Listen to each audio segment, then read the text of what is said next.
Good morning, ladies and gentlemen. I'm Kutla Saitzaketa from Group 3. We'll be taking you through training and development. Firstly, you have to understand what training and development is. According to Drummond, training involves the formal and informal process to impact knowledge on people to acquire skills necessary for them to be competent. While development prepares the employees to change in form of a new job, new responsibility, and new requirement. Then it is important for a business to provide training and development as it is consistent with the business strategy. And all organizations in a free market economy have almost similar workers, employees, and everything. So what's making them different is equal efficiency and effectiveness. Thank you. Next is the 80 model. 80 model has 5 steps. You have to analyze, design, develop, and implement, as well as evaluating your training and development process. I'll be giving an opportunity to Tirelo Moroban to take you through the types of training and development. I'm Tirelo Morobani. I'm going to be taking you through types of training. I'm going to be talking about 4 types of training. The first one is on-the-job training, which is important to HRM because it helps develop an individual and the organization as a whole, right? So the examples of on-the-job training, which are coaching, job instruction, committee assignments. So an example of a parastatal that uses on-the-job training is BHC. They particularly use job instruction for like bricklaying. Job instruction is how you do the job. They teach you how exactly you do the job. So they teach you bricklaying and how all things measure up. And then there's outdoor training, which is training done through activities and tasks outside that promote team building, self-development, and all of that, right? So an example of an organization that used this is actually Parliament. Members of Parliament recently went to play soccer, which is a sport that encourages team building and teamwork. Now we'll show you an example of a play that shows outdoor training. 5, 4, 3, 2, 5, 6. Next.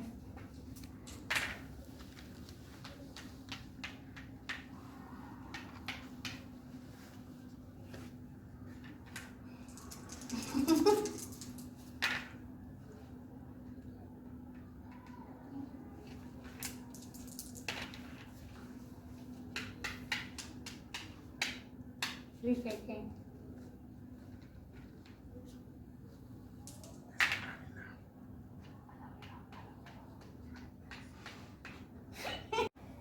We just showed you a play of outdoor training. The employees were playing Monopoly, which is a game that teaches you risk-taking and self-development on how to be smart about life. Moving on, I'm going to be taking you through promotional training, which is in the name. You're basically preparing for a higher level job, which they train you to practice. They train you to practice yourself to fit the job requirements for that particular job you will be undertaking. For example, an example of an organization is the Ministry of Trade, which is known to take its employees to universities to study and improve themselves. Now we'll be showing you an example of promotional training. Good day, Ms. Malwati. Good day, Mama Duke. How are you? I'm good. Okay, so I'm gonna get straight to the point. As discussed in our last meeting, that Mr. Tentacles is soon to leave us as he's about to retire.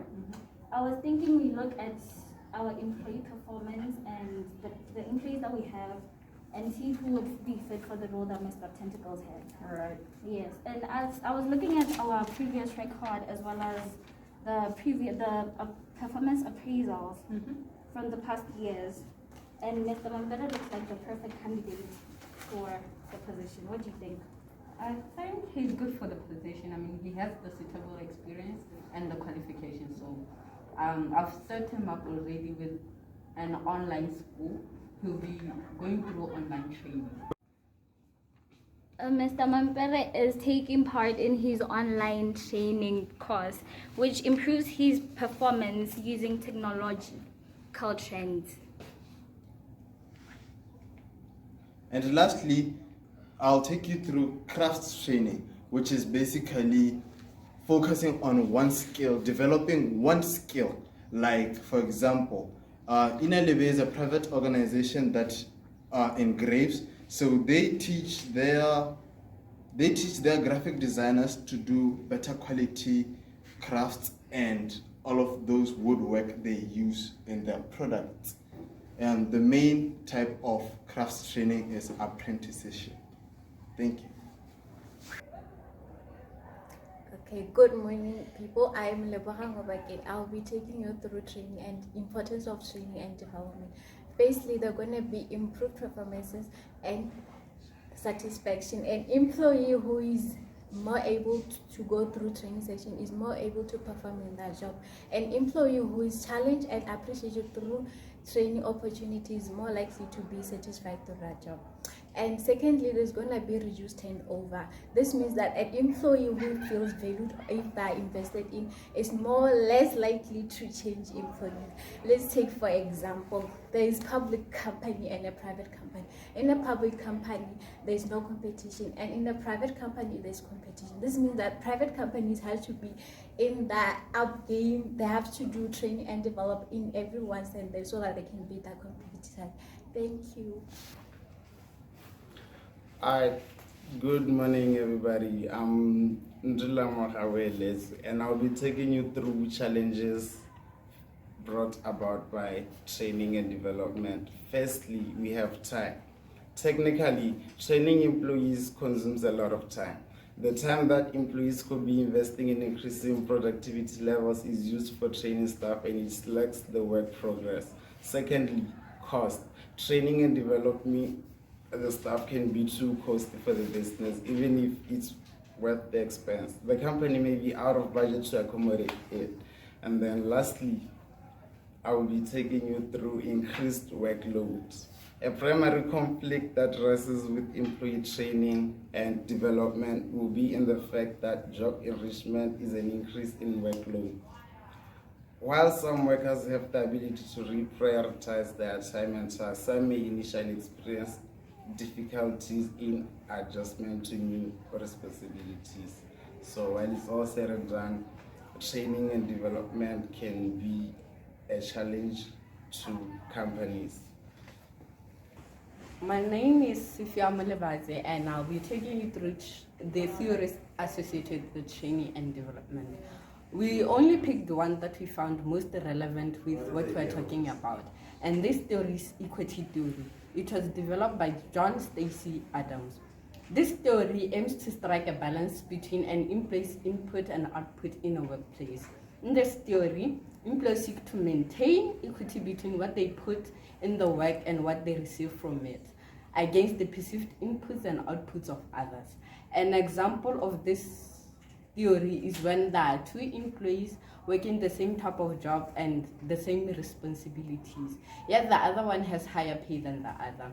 So the one who has little pay will feel devalued and eventually turn over from the organization. Another scenario is whereby there are two employees who have the same jobs, but the other one has more responsibilities than the other.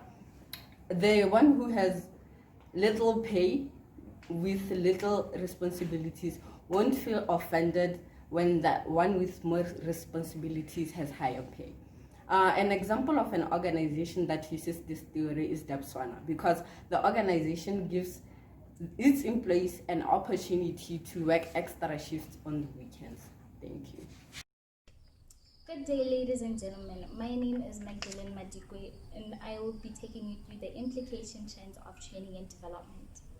First of all, I will start with the workforce demographics and diversity trends. Since training is done in large groups or seminars, employees from different backgrounds, such as different age groups and different cultures, and different backgrounds in general. They come together and work as a team. This allows them to bond and understand each other, and also reduces any chances of discrimination or conflict within the organization. Secondly, technological trends. With the recent pandemic, COVID-19, organizations have been forced to produce new technology to prevent the spread of the virus. As shown in the previous play of Promotion, where technology was used by Mr. Mampere to communicate with an abroad supervisor to help him train or equip him for the position that he is going to need in the future.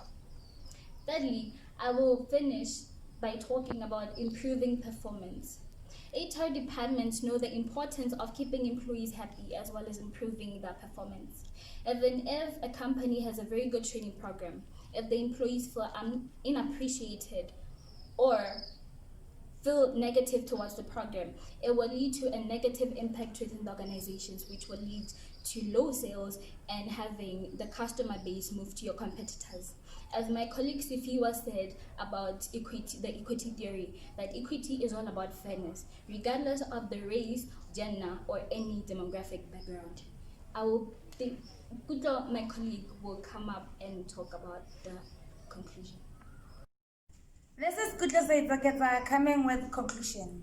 We decided that each and every organization have to make sure that they provide training and development. Because for you to survive in a commercial world, all organizations are supposed to provide training and development constantly. And to make sure, you do this to make sure that your employees are up to date with knowledge and skills, as this will reflect in the productivity and hence increase the profits as well as reduce on-the-job risks. Thank you. That's all from our group on training and development.